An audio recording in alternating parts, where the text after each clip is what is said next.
দিয়েছিলাম তো? Today again we are going to learn an interesting method. কি method? আবার ইন্টারেস্টিং মানে খুব ভালো লাগবে তোমাদের। বাড়িতে পড়াশোনা করতে যখন মন চাইবে না, তখন এই ধরনের কাজগুলো করতে চাইবে, দেখবে তোমাদের পড়াশোনাতে মন বসবে। আজকে আমরা আবার একটা নিউ মেথড দিয়ে, মানে পদ্ধতি দিয়ে, কালকে ইউজিং বাই ডটস দিয়ে ভাগ করা হয়েছিল, আজকে অন্য একটি পদ্ধতিতে ভাগ করা হবে বড়দের জন্য। 3, 4, 5 কে ওই জন্য দেখেছি। যদিও পরীক্ষার সময় এটা প্রয়োগ করবে না। কোথায় প্রয়োগ করবে? তোমার অঙ্কটা ঠিক হয়েছে দেখার জন্য। অঙ্কটা ভুল করছো কিনা, পরীক্ষার কাছে ভুল করে দিয়ে বাড়ি চলে যাও, অঙ্কটা ঠিক হয়েছে কিনা জাজমেন্ট করতে পারো। তার জন্য পাশে রাফে যদি এই ধরনের অঙ্ক পড়ে, তখন আমার পদ্ধতিটা ফলো করতে পারবে। বুঝতে পারা গেছে? আর যখন বোরিং লাগে বাড়িতে পড়াশোনা করতে, তখন খেলার মাধ্যমে এই পড়াটা করলে,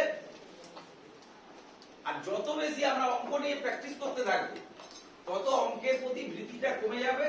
এবং তোমাদের যত আমরা প্র্যাকটিস করি, কি হয়, আমাদের মগজ যেখানে বুদ্ধি থাকে, সেটা কোথায় থাকে? মাথায়।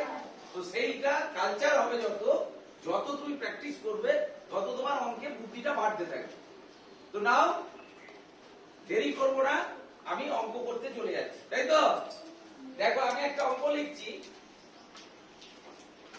ও বাবা, বোর্ডটা ক্লিয়ার করা নাই। স্যার একটু আগে ডট পদ্ধতি দেখিয়েছেন তোমাদেরকে, আজকেও সেইটি বোর্ডে লেখা আছে, ক্লিন করে দিলাম বোর্ডটিকে। এখন আমি অঙ্ক লিখছি 38,000, বাংলায় লিখি নাকি? 38,500 কত লিখেছি বলো? কি লিখেছি আমি, জোরে বলো? কিভাবে আমরা কোথায় প্রকাশ করি এইটা লিখে দিই। একক, দশক, শতক, হাজার, অযুত, সবারই জন্য এটি। আমরা যখন পড়ি অযুত আর হাজারকে একসঙ্গে পড়ি, তাই তো? অযুত আলাদা করে হয় না, হাজারের সঙ্গে বসে। তাই 3, 10, 8, 38,000 হয়েছে। শতকের ঘরে কত আছে? 500, তাই 500। আর 9, 10, 2, 92। 38,592। একে ভাগ করবো আমরা কত দিয়ে? কত দিয়ে ভাগ করবো? 72, অর্থাৎ 72 দিয়ে ভাগ করবো। এইবারে আমি মাথাটা মুছে দিচ্ছি, এইটা রাখছি না, এইটার প্রয়োজন নাই আমাদের এখন। আচ্ছা, এটা কি খুব ইজি হবে ভাগটা? তোমাদেরকে করতে দিয়ে দিলে এই ভাগটা খুব ইজি করে দিতে পারবে ঝটঝট করে? 38 কে 38, 78 কে 72 কে 72, 72 দুগুণে আর জানি না তো। 3 72 কত হয় জানি না, 4 72 কত হয় জানি না। তাহলে এই অঙ্ক করতে গেলে পাশে বড়রাও, বড় যারা, তারাও পাশে গুণ করে করে দেখে দেখে যাবে। কিন্তু আমি এমন একটা পদ্ধতি বলবো যাতে কোন রকম ভাবে নামটা তালিকা মনে রাখার দরকার নেই। বোঝা যাচ্ছে কথাগুলো? অনেকা বুঝতে পেরেছো? ভালোভাবে শুনবে, মাই, আরাধ্যা, অভিদা, সবাই যারা আছে, ঠিক মনোযোগ দিয়ে। 4, 5 তো শুনবেই, ওদেরই সবচেয়ে বেশি উপকারী। আর তোমরা এখন থেকে শুনলে 4, 5 আর একটু বেশি এনে যাবে। তাই লিসেন কেয়ারফুলি, কোনো ডিস্টার্ব করবে না। এখন আমার কাজ হচ্ছে, এটা দেখেই মনে হচ্ছে কঠিন ভাগ করা। বড়দেরকে দিলে বলবে 72 দিয়ে ভাগ করা মানে পাশে গুণ করে করে করতে হবে। আমার প্রথম কাজ হচ্ছে, এই যে 72টি লিখেছি, এই 72টিতে কটি অঙ্ক আছে? দুটি। একটি হচ্ছে 7, একটি হচ্ছে 2, আলাদা করে দেখিয়ে দিলাম। একটি 7, একটি 2। সহজ পদ্ধতি বলেছি মানে তার একটু পদ্ধতি আছে, মনে রাখতে হবে। এইবারে আমি নতুন করে এখানে লিখছি 38,592। এই ভাগ কত দিয়ে ভাগ হবে? 72 দিয়ে। আমি 72-এর 2টা বাদ দিয়ে দিলাম। 72-এর এই যে 72 লিখেছি, দুটো পার্টে ভাগ করেছি, 7 আর 2, 2টাকে বাদ দিয়ে দিলাম। 7 দিয়ে ভাগ করব।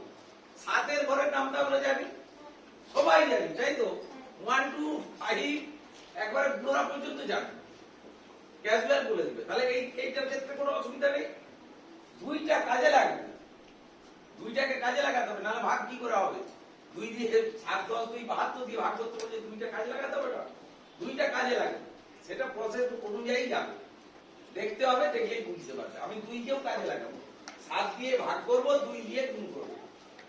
দুটো সংখ্যা 10 থেকে 99 পর্যন্ত তোমার যদি এই ধরনের অঙ্ক থাকে, তাহলে তুমি ক্যাজুয়াল এই পদ্ধতি ব্যবহার করে অঙ্কটা করে নিতে পারবে ভাগটা। কত থেকে কত বললাম? 10 থেকে 99 দিয়ে যদি ভাগ করতে বলে, এর মধ্যে কোনো সংখ্যা দেয়, তুমি এই পদ্ধতিটা ইউজ করে ভাগ করতে পারবে, নামটা না জেনে।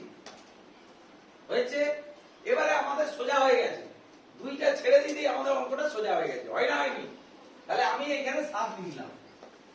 আমরা ভাগের যা নিয়ম জানি যে এখানে একটি সংখ্যা থাকলে এখানে একটি সংখ্যাকে ধরা হবে, দিয়ে হয় এটা সমান হতে হবে, আর নাহলে সবসময় এটা সমানে সমান হতে হবে, নাহলে বড় হতে হবে। আর যদি বড় না থাকে তখন পাশের ঘরটাকে নিয়ে বড় করে নিতে হয়, তাই তো? তাহলে আমি 3 কে 7 দিয়ে ভাগ করতে পারবো না, 7 3 এর থেকে বড়, তাই আমি একসঙ্গে কটাকে ভাগ করবো? দুটোকে। তার মানে কাকে ভাগ করবো? 38 কে। यस, 38 কে ভাগ করব। এন্ড 38 কে ভাগ করলে আমি 7 এর ঘরের নামটাই 5 7 তে কত হবে? 35। 5 7 তে 35, বিয়োগ দিয়ে দিলাম। নিয়ম হচ্ছে বিয়োগ দেয়া, পরে টুকবে। এখন বুঝতে থাকো, বোর্ডটা মুছা হবে না, মোছা হবে অনেক পরে, তোমরা বোর্ড টুকে নেওয়ার পরে। এখন শোনো ভালো, 5 7 তে কত হলো? 35। এরপরে আমার নিয়ম, সাধারণ নিয়ম যারা ভাগ করে তাদের বিয়োগ করা হয়, তাই তো? তাই বিয়োগের চিহ্ন দেয়া হয়েছে। বিয়োগ করলাম, যেমন 8 থেকে 5 বিয়োগ করলে সবাই জানি আমরা 8 থেকে 5 বিয়োগ করলে 3 পড়ে থাকে। এখানে 3 এ 3 এ কি হয়ে গেছে? মিলে গেছে, শূন্য হয়ে গেছে। 3টে থেকে 3টে বাদ দিয়ে দিলে আর কিছুই থাকে না। তাহলে এখন আর 7 দিয়ে আবার 3 কে ভাগ করা যাবে না, যাবে? Yes or no? যাবে না। তখন কি করতে হবে? 5 থেকে ধার নিতে হবে। 5 থেকে আমি ধার নামালাম একটা, 5।